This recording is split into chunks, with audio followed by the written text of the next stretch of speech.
Influx of more people, so why don't we kick this off. My name is Brian Krantz. I work for Cadena Regional Medical Center. I'm a paramedic, I'm an RN, and I'm also the EMS instructor with the hospital. So we teach first responder and EMT courses. Mouth, okay? So any hole in your head is a possible route for a bloodborne pathogen to get into, right? But in addition to that, any broken skin. So the idea is you might have a little cut on your hand, you don't think it's that big of a deal, and usually it's not. But if you have a situation where you come across and come in contact with a bloodborne pathogen, that little opening in your skin could provide an avenue for that organism to get into you. So a smear of contaminated blood or body fluids to the eyes can result in a transmission, right? It's anything that gets into any mucous membrane or through your skin. So, they're microorganisms. Bloodborne pathogens are just microorganisms. They could be a virus, they could be a bacteria, they could be a fungus, right? But the idea is they cause disease. And guess what? They're carried in blood. Bet you didn't see that one coming, right? Okay, so the idea is there's many different ones that are out there. Malaria, syphilis, brucellosis, all different kinds of bugs that can exist in our blood. However, hepatitis B and HIV, HBV and HIV, are the two diseases that are, you know, I'm sure you guys have heard OSHA 400 times today, right? This is what OSHA addresses in the bloodborne pathogen standard. So if you make practices or you engage in practices that will protect you from these, it'll pretty much protect you from anything, okay? Except bears. Bears can kill you. All right? So let's keep that in mind. So let's talk about some of the pathogens that you might come across. Hepatitis A is a form of food poisoning. So, you know, when you hear people say, oh, I got the stomach flu, it may not be the stomach flu. You may have picked up hepatitis A. And there's a great, it's such a wonderful way that you can pick this up. The oral fecal route. Doesn't that sound lovely?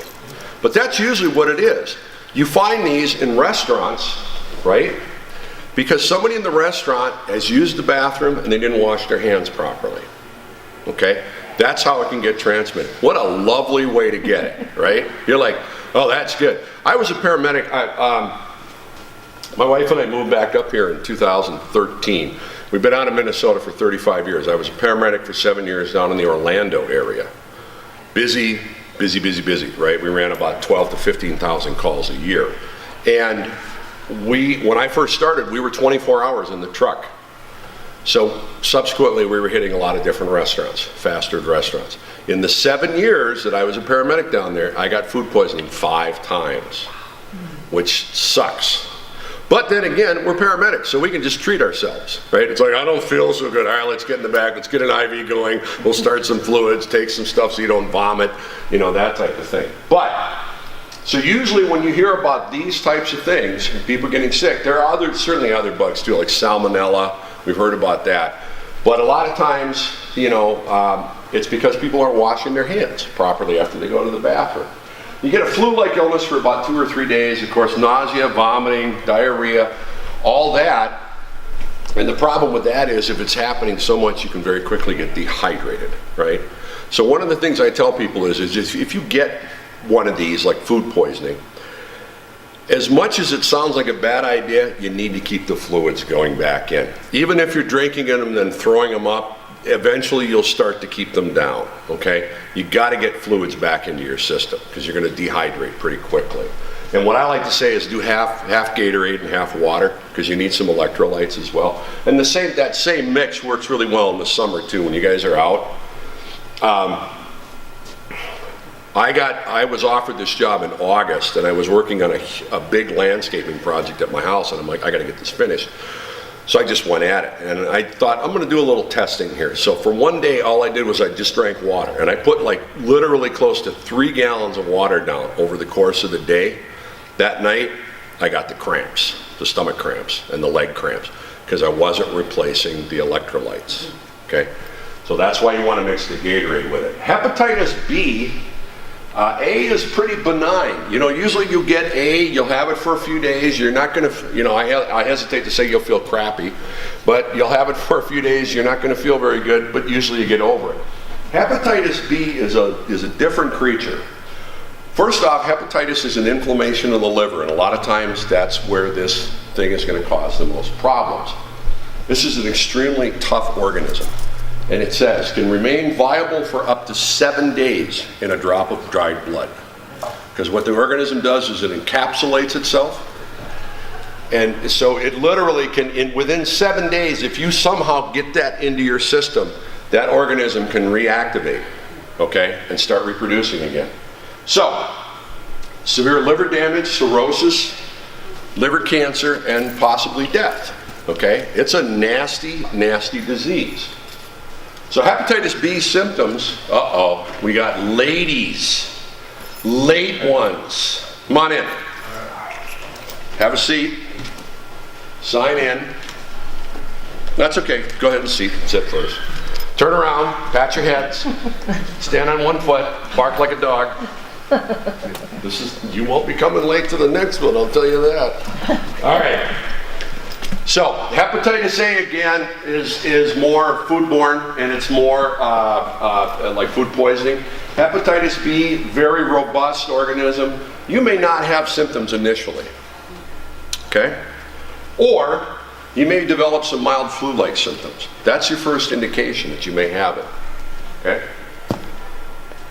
Anybody that has hepatitis B, an active infection, any of the blood, saliva, or any other body fluids may contain the hepatitis B virus. Anything. So if you get the infection or a person has it, they're just hot with it, okay? Any body fluid can contain HBV. It can affect anyone. It is preventable, okay? I gave you all the bad things about it, but here's some good things. You can pretty easily prevent getting infection from it.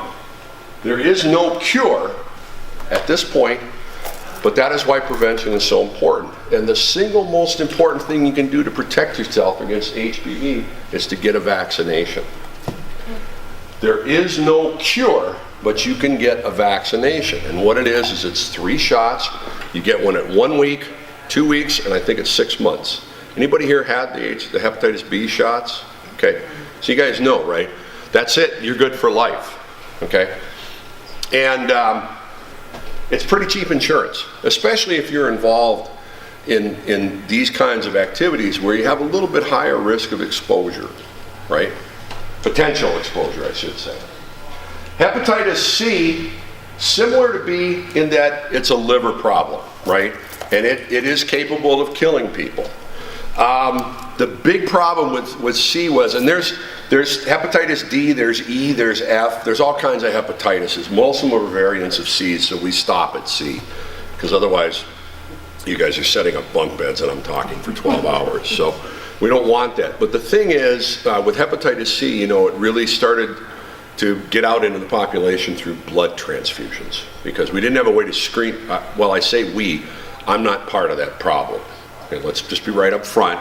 I didn't contribute to the hepatitis C issue. But I mean, the medical field, there was not a way to screen for it. And so a lot of people got them through blood transfusion. I have a friend of mine that's hep C positive. He got it 12 years before he started showing symptoms.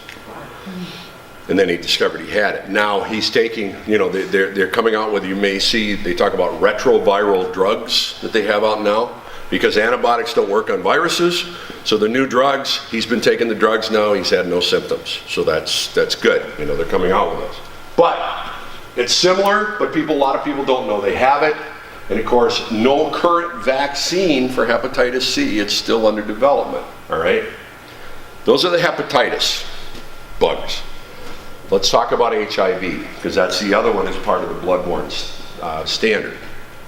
Human immunodeficiency virus, it is not very stable. This can degrade pretty quickly. In perfect conditions in a laboratory, it remains viable for about 3 days. In imperfect conditions, 18 minutes. in the presence of ultraviolet light out in the sun, it breaks down very quickly, okay? So, that being said, however, it does attack the immune system and it causes AIDS. Because you have HIV doesn't necessarily mean that you're going to get AIDS, okay? AIDS is the end result of an untreated HIV infection, okay? There is no vaccine right now, although there is currently one in human trials. That being said, many people carry this virus again for years without any symptoms, okay? AIDS, HIV attacks your immune system, right? The human immunodeficiency. So that's what it does. It knocks down your immune system and it leaves you open to these opportunistic infections. That's what's going to kill you. HIV is not going to kill you. But the bugs that HIV lets in and lets flourish in your body, that's what's going to kill you, okay? So, however, at this point we have multitudes of people, thousands of people that have been living for decades now, right? Think about Magic Johnson, who was a pro basketball player. He was one of the first people that publicly came out and said, I'm HIV HIV positive. That's probably 30 years ago, almost. Yeah. And he's doing fine, you know? So these new medications that are coming out, the drugs have fewer side effects. You know, still, the reality of the situation is you're going to be taking 10, 12, 15 drugs a day for the rest of your life, but they seem to hold it at bay, okay? So any of these, if you come in contact with infected human blood or other potentially infectious fluids, and this talks about semen, vaginal secretions, saliva, or actually any body fluid that is visibly contaminated with blood. Okay? And especially for those of you that are working in the laundry or in housekeeping or something like that, right? This is where you can run across that. Sexual contact, certainly. Needle sharing. Okay? Nowadays we hear about it a lot in the news, right? The opioid epidemic. All right? The unfortunate thing is that someone that is any kind of intravenous drugs, they're not really concerned about, well, let's see, I got to get up today and I got to run, and then I'll come back and take my supplements, and then I'll shoot up, and then maybe I can get over to the gym and spend a couple of hours, right? They're not concerned about their own health. They're concerned about getting more drugs. And the other problem is that usually when all of your resources are going to get more drugs, you'll start sharing needles or saving needles, right? And so that's how these get transmitted, is through the sharing of needles. This is probably more in line with what you guys might run across. Accidental punctures from contaminated needles, broken glass, anything like that, right? Accidental punctures. You don't mean to do it. It's not like you're going to clock in a day and go, oh, that's right, it's a 26. I got to pick up HBV today through a contaminated needle. No, you don't. So what you have to do is there's always an accident that can happen. We have to try to minimize that possibility.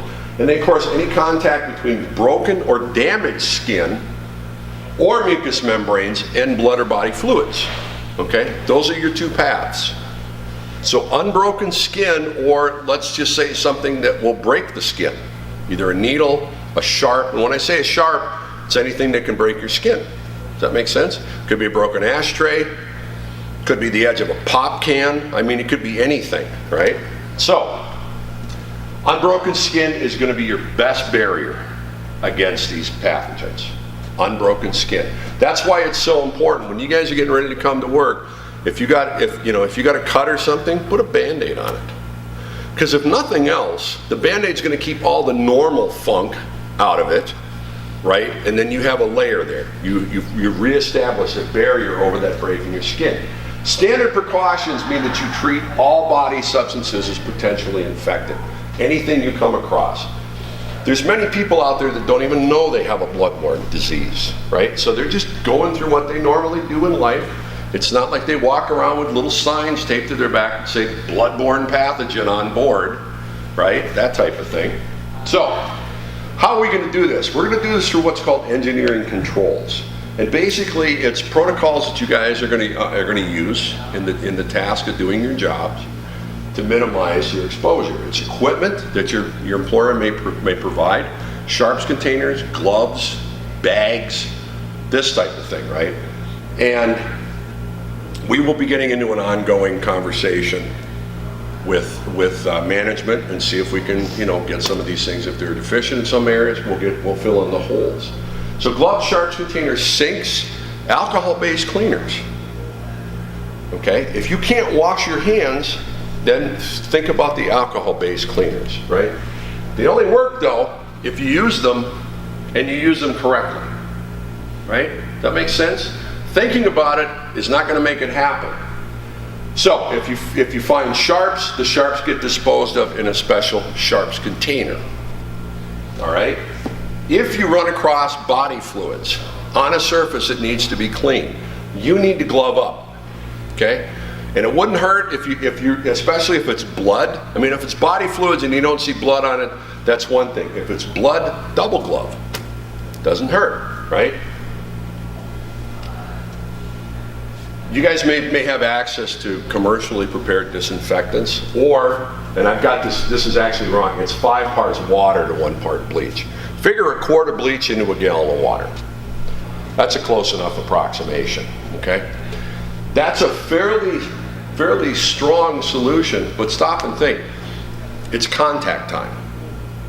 And you work in the resort business, right? We can't spray something and go, all right, well, I'll just let that sit there for 24 hours and then come back because I'll know we're good on the contact time. No, you need to reduce that. So the 5 to 1, you could literally start on this end of the table, spray the table down. By the time you're done spraying, come back here and start wiping it up.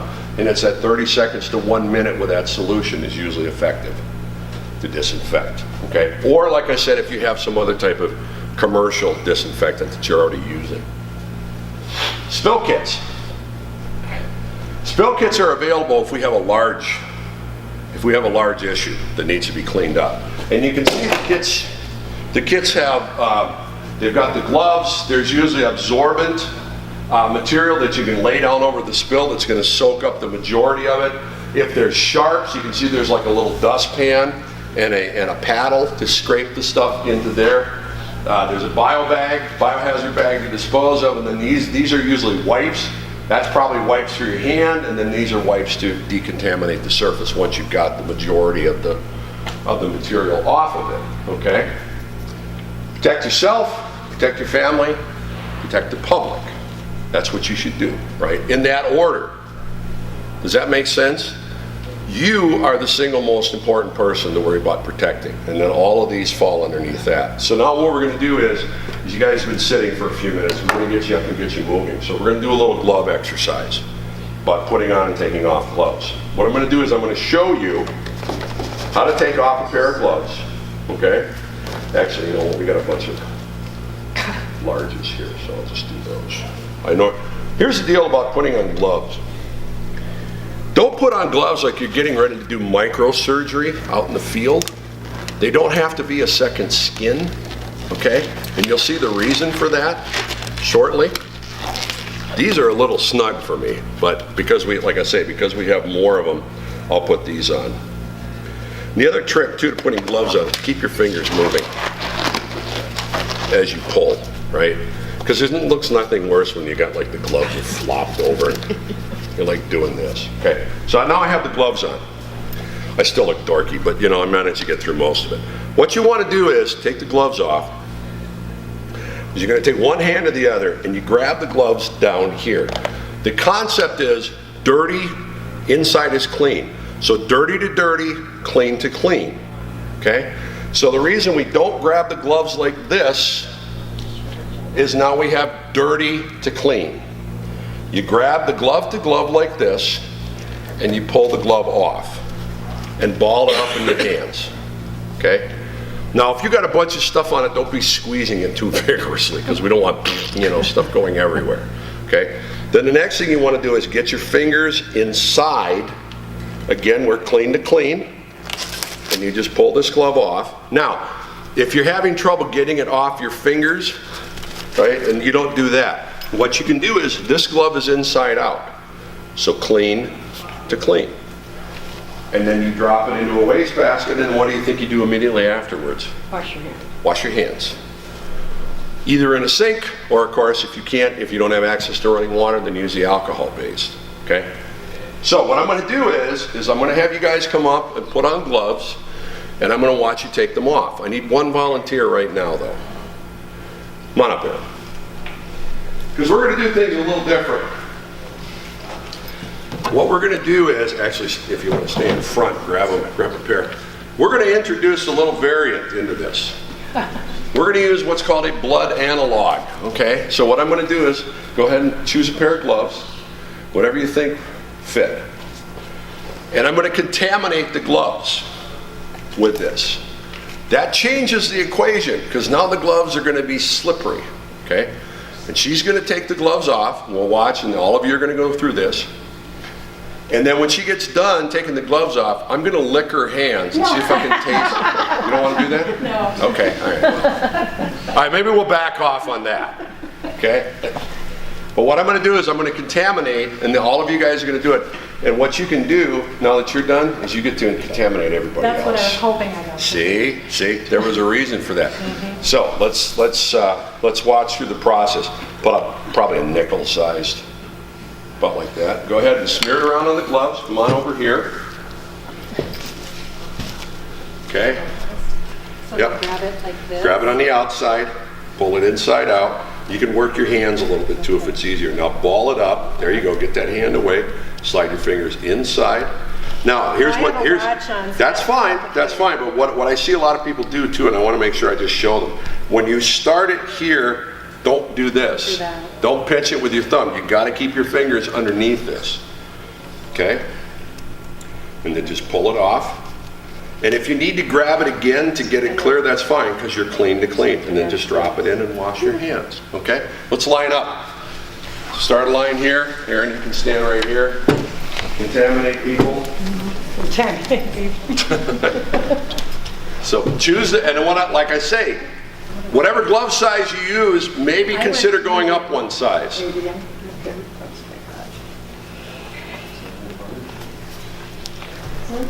Do you want medium too? Yeah. Helen? We'll get you guys going, because it takes a while to get these things on. They're tight. Do you want to go bigger? Take that off and try another one? Yeah, fine. Okay, go for the large ones. Nope, that's Those are small. Go for the large ones. Keep working your hands. Keep moving your hands when you're putting them in there. There you go. Yeah, that made a big difference, didn't it? You just dropped it right in there. Look like you're scrubbing in for surgery now. Flip it around. I think you got your thumb. No, when I'm doing this with the laundry, I don't have any Plus, you don't have a line of people standing behind you waiting to glove up either. But it kind of helps to know what size glove you should be wearing too, so remember that. All right. Okay, so About that much. Smear it around a little bit and come on over to me. you want to jump in here? Okay, there you go. So grab it. See, it changes things, doesn't it? Once you get You want a that, different that glove? wetness, there you go. There you go. Pull it, keep pulling it loose. Get your hand away. Now ball that up. Good. Nice job. Slide your fingers in there. Pull it down. Pull it off. Drop it in the Really get wastebasket. it on. Perfect. Nice job. Now wash your hands. Right down the hall to the, I think down the hall to the right You need is to the go wash your restroom. hands. Yeah, go wash your hands. Here. No? Okay, grab onto one of them. There you go, just like that. Pull it down. Yeah, you can do that too, or ball it up. That's either or. And then You're slide thinking your about if finger you're inside clean. there. Something, I don't want to, Nice job. you know. There you go, perfect. Now wash your hands. So do we do this with like people now as well? Grab it up. Anything. Okay, now those are. Any possible body substance you should always glove up. You can grab that because it's clean to clean, right? Okay, now wash your hands. You don't like that? No. Sometimes you gotta move your hand, move your hand a little bit. There you go, ball it up. Slide your fingers inside of that one. There you go. Pull it down. And you can grab it again. Yeah, there you go. Thing is, you Perfect. don't Nice want job. it so skin Well tight done. that you can't Okay. go on and on. Oh, you're waiting to be Oh, contaminated. sorry. I lost the contamination. She's never gonna be able to work at the buffet table. That's the way it works. It's a good thing. Right, exactly. It's a reason I don't work in food and beverage. There you go. Nice job. All right. See, it's harder than you think. Yeah. Okay, ball it up in that hand. And rub it in there. Get Okay, it. get your fingers Rub under the it in. cuff there. There you go. Turn around. You got it down. That Grab side? it, pull it loose. Good, nice job. No, hey, you have contamination? Okay. Okay, come on, you gotta come over here. I gotta see. You don't have to show her anything. Yeah, this Gotta is put your hands the only up. thing I'm qualified to do. That's right. She was extensively trained this morning. Okay? Keep going, or you can just ball it up in it, but that's cool. It's going into a waste container. You know what time? The nice thing about balling it up is that it's doubled up. You know, you're doubling the layer up. Good job. Go wash your hands. Wow, you're just like, you don't give them to me. I don't want to touch those funky things. Okay, nice job. Ball it up. Ball that one up. Okay, now slide it off. Good. Nice job. Okay, good, good. Why Nice. do we have to use sugar-free?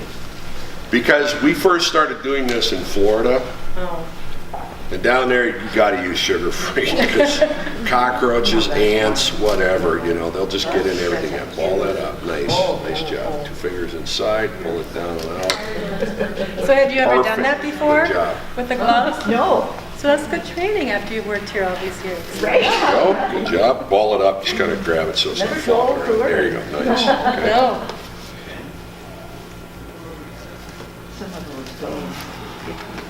Yeah, they are. Cool, you can grab that and pull it off in that hand because it's clean to clean. Perfect. Nice job. Is my work Go done? wash. Your work is done. Golf clap for golf clap. Such a For good Aaron. job. What we normally do, while everybody's waiting to get back, what I normally do is I have hand lotion that I hand out to people prior to doing the gloving exercise, and I say, go ahead and put this all over your hands because it'll help you get the gloves off easier. So we go through the gloving exercise, they go wash, they come back, and then I get out the black light because it's fluorescent. And it's not to bust people's chops, but it's to show you where the problem areas are, okay, when you're washing your hands. And a lot of it is around the nail beds and the creases of the fingers and the knuckles. And especially, you know, you guys that are working outside, you may have some calluses. That's where it's going to be harder to clean those off, that type of thing. And I've had a couple people come back and I'm like, did you even wash your hands? Because they look like, you know, they're like Mickey Mouse gloves are glowing in the dark. Can't have that. Okay. So we'll wait for everybody to, I think everybody's done, right? See, I had like 22 people last time, so it took forever. I think we're back. Okay, let's move on then. We're clipping along here.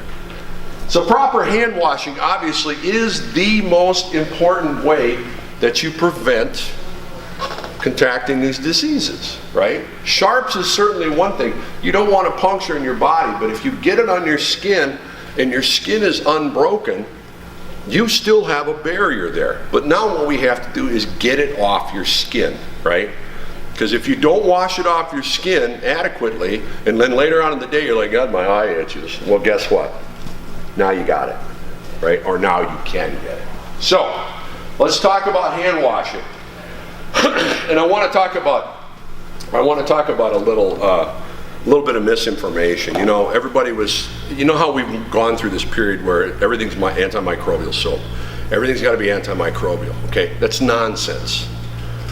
The act of using any kind of soap and doing this to your hands under running water is what cleans the bugs off, okay? The problem is with antimicrobial soap is that what we're doing is we're continuously flushing these chemicals out into our groundwater systems, right, at low levels. And the bugs that are out there, the pathogens, are exposed to these constantly. So what do? They develop a resistance. It's the same thing with antibiotics. You know, for years, it was like, Doc, this hurts. Here, take some antibiotics. We were given antibiotics for people that have viral infections, which antibiotics do absolutely nothing for. And what happened was people would take antibiotics, and they would take them until they feel better, and then they're like, well, I still got a half a thing of antibiotics, so I'll hold on to them. And then after 2 years, it's like, well, I better get rid of these. Down the toilet they go. Now we're flushing antibiotics into the groundwater too. That's why we have some superbug issues. So what you want to do is you do want to use soap, because soap makes water more effective. Start off palm to palm, right? Palm to palm, then the backs of the hands, okay? And what I like to do is get like this and then shift and do the backs of this hand. Go between the fingers, and I'll do this and then I'll shift over one. Because stop and think, you're cleaning one side of the fingers, now you're cleaning the other side of the fingers, okay? The fingertips, like this, into the palms. Step 5 is the thumbs and the wrists. Because as we're doing all this, where are the thumbs? They're just sitting out here being all funky, covered with nasty stuff, not getting any attention paid to them. So do your thumbs and your wrists, and then the last thing you want to do is do this. And get those nail beds cleaned, okay? That's the important part. You can do all of this in about 30 seconds, really. It doesn't, you don't have to be in there. It's like, are they still washing their hands? Do you have any skin left? All right, so obviously if you can't immediately wash your hands, then go with an alcohol-based. But then, of course, as soon as you can, wash your hands, okay? The alcohol is a stopgap measure. It's not the definitive way to clean your hands, but it'll do it in the time being. Those of you that are working with any sort of waste or laundry, never compact trash or linens with your hands or your feet, okay? There's nothing worse than reaching. We're talking about significant, you got a towel that's soaked with blood, somebody that's had a bloody nose, or you got a washcloth that's soaked with blood. Go ahead and double bag it, okay? So let's say you've been exposed. You have had an exposure. And an exposure doesn't necessarily mean, it may mean that you've gotten blood on your skin, okay, or fluids on your skin. That's considered an exposure.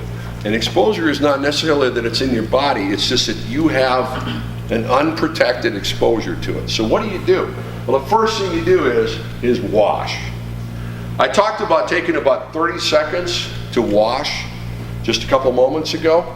This you're going to spend a couple of minutes. You're going to scrub that area really well, okay? Now, that being said, let's not get so energetic that we break the skin in the process of cleaning the skin, okay? So it's like, especially if you got nails, let's not be doing this while we're scrubbing it. Use the flat of your hand, okay, to do it.